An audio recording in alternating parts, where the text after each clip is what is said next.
இன்னைக்கு ஒரு special day. ஒரு கிருஷ்ண ஜெயந்திக்கு எப்பயுமே அவள் வச்சுட்டு நம்ம கிருஷ்ணனுக்கு படைக்கிறது வழக்கம்.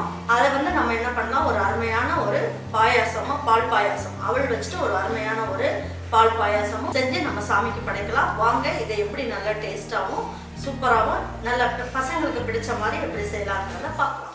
அதுக்கு முன்னாடி நம்மளுடைய சேனலில் தரமான பொருட்களை வச்சுட்டு நல்ல சுவையாகவும் சுகாதாரமாகவும் நான் 12 வகையான பொடி வகைகளும் இன்ஸ்டன்ட் மாவு வகைகளும் சேல் பண்ணிகிட்ருக்கேன்.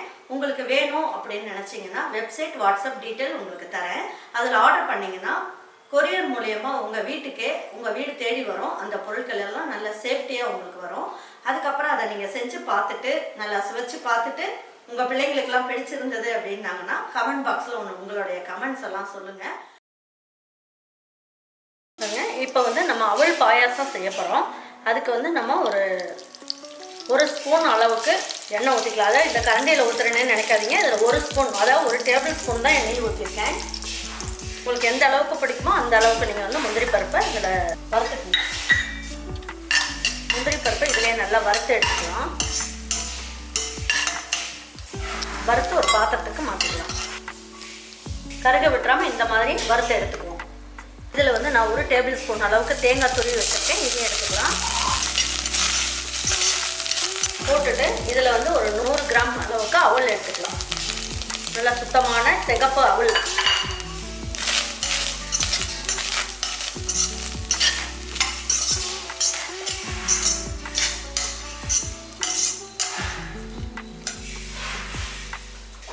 இப்போ நான் காய்ச்சி ஆற வச்ச பால் 1 லிட்டர் அளவுக்கு எடுத்து வச்சிருக்கேன். இது இதில் ஊற்றிக்கலாம்.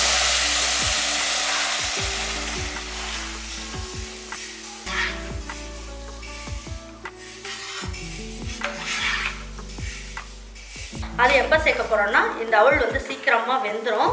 அது வரைக்கும் இது நல்லா வேகட்டும். அதுக்குள்ளே நம்ம அந்த கேரமல் எப்படி பண்ணலாங்கிறத பார்ப்போம். இந்த கரண்டியில் ஒரு கரண்டி அளவுக்கு நம்ம சர்க்கரை இதில் போட்டுக்கலாம். இது பார்த்திங்கன்னா டேபிள் ஸ்பூனில் ஒரு 3 ஸ்பூன் அளவுக்கு வரும். ஸ்டார்டிங்கில் ஹை ஃப்ளேமில் வச்சுக்கோங்க. கொஞ்சம் மெல்ட் ஆக ஆரம்பித்த உடனே என்ன பண்ணணும், ஸ்லோ ஃப்ளேமில் ஆக்கிடணும். அப்படி இல்லைன்னா இது கருகிட்டு உங்களுக்கு கசப்பு டேஸ்ட்டு வந்துடும். சர்க்கரை மெல்ட் ஆக ஆரம்பிச்சிருச்சு. இப்போ ஸ்லோ ஃப்ளேமில் வச்சிடலாம். இல்லைன்னா சீக்கிரமாக கருகிரும். கலர் கருப்பு கலரில் ஆயிடும். இதில் நம்ம தண்ணியெலாம் எதுவுமே சேர்க்கலை. அது மாதிரி எண்ணெய் நெய் எதுவுமே சேர்க்கக்கூடாது. வெறும் சர்க்கரையை தான் மெல்ட் பண்ணணும்.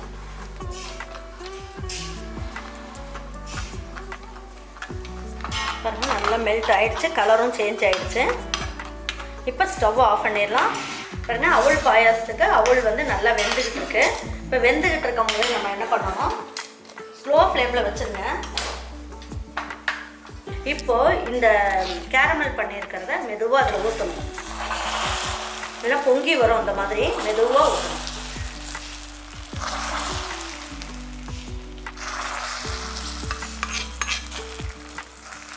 இப்போ இந்த சக்கரை மட்டுமே பத்தாது.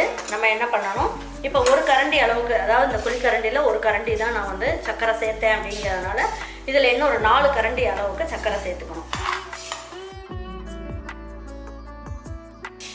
4 கரண்டி அளவுக்கு, அதாவது 200 கிராம் அளவுக்கு, 150 கிராம்லேருந்து 200 கிராம் அளவுக்கு உங்களுக்கு சக்கரை தேவைப்படும். அது நம்மளுடைய இனிப்பை பொறுத்து நீங்கள் கூடவோ குறைக்கவோ பார்த்துக்கோங்க. இந்த கேரமல் செஞ்சு நம்ம போட்டதுக்கப்புறம் பார்த்தீங்கன்னா கலர் ஜம்முன்னு இருக்கும். நல்ல வாசனையாகவும் ஒரு வித்தியாசமான சுவையிலையும் இருக்கும். பாருங்கள், இதில் 2 ட்ராப் அளவுக்கு வெண்ணிலா எசன்ஸ் ஊற்றிக்கலாம்.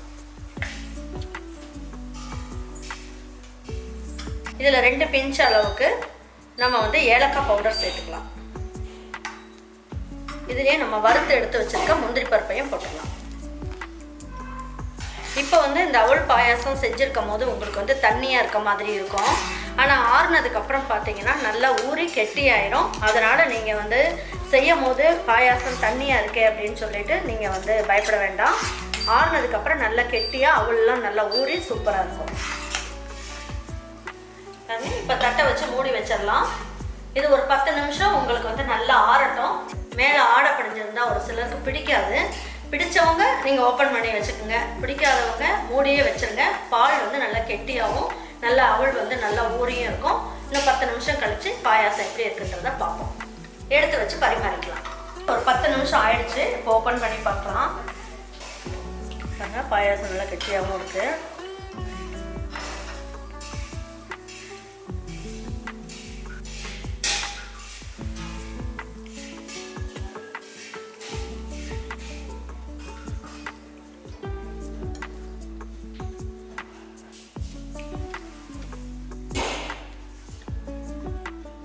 பாருங்க, சூப்பரான பாயாசம் ரெடி ஆயிடுச்சு. இப்போ எடுத்து வச்சு சாமிக்கும் படைச்சிட்டு நம்ம வீட்டில் இருக்க பிள்ளைங்களுக்கும் எடுத்து கொடுக்கலாம். நல்லா விரும்பி சாப்பிடுவாங்க. கேரமல் செஞ்சு நம்ம அவல் பாயாசம் செஞ்சுருக்கிறதுனால இதுவும் ஒரு டிஃப்ரெண்ட்டான ஒரு டேஸ்ட்டில் இருக்கும்.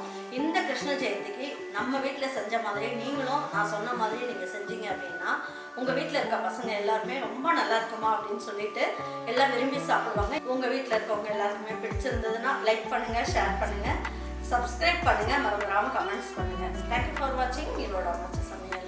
தேங்க்யூ.